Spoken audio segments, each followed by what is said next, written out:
Want to give users more control over how they view and interact with data in your stories?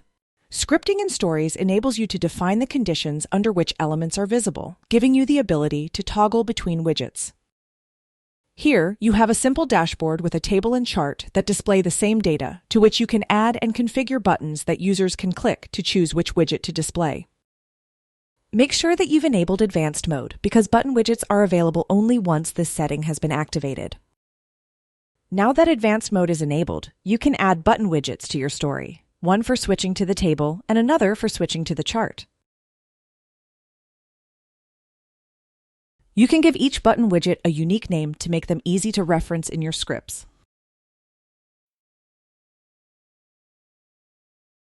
In the styling panel, you can customize the button's information, like adding a label or a tooltip that displays when the button is hovered over.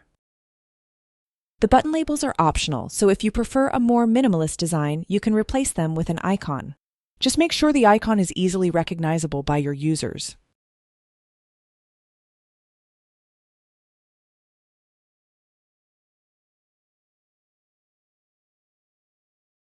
You can update the styling of the buttons by applying different class names and writing custom CSS. In the CSS editor, styles are defined to modify the appearance of the button, both when it's active and when it's in its default state. If you're not already familiar with applying custom CSS to your stories and story widgets, you can refer to the How to Format Stories using Styling and Custom CSS video for more information. You can set the class name of the associated buttons to show whether they're active or in the default state.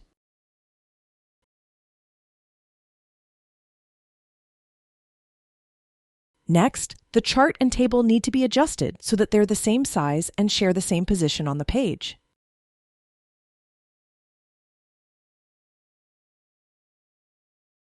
In the left side panel, you can make sure that the table is the widget displayed by default by reordering the widgets and placing the table above the chart in the list. Once the elements are in the right place, you can add scripting to your story.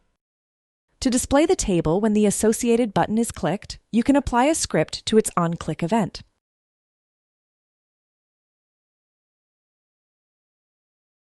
The setVisible method can be used to show or hide a widget.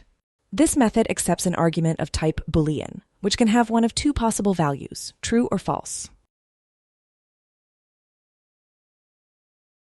To hide the chart when the button is clicked, you can call the setVisible method for the chart and pass the argument false inside the parentheses. You can include comments to make it easier for other designers to understand the logic behind the code. To write a single-line comment, you can type 2 forward slashes before adding a brief explanation about what the line of code does. Keep in mind that the comment is not a command, so it will not be executed by your browser. Next, you can call the setVisible method on the table as well, passing the argument true to display the widget.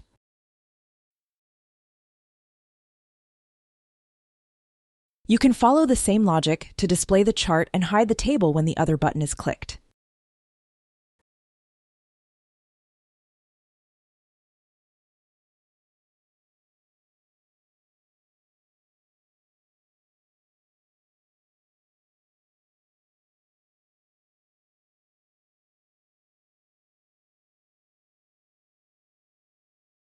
To help users easily identify the active widget, you can use the setCssClass method to change the button's class after it's clicked. This method takes a string argument, which is the class name you want to assign to the widget. When the button associated with the table is clicked, you can set its class name to active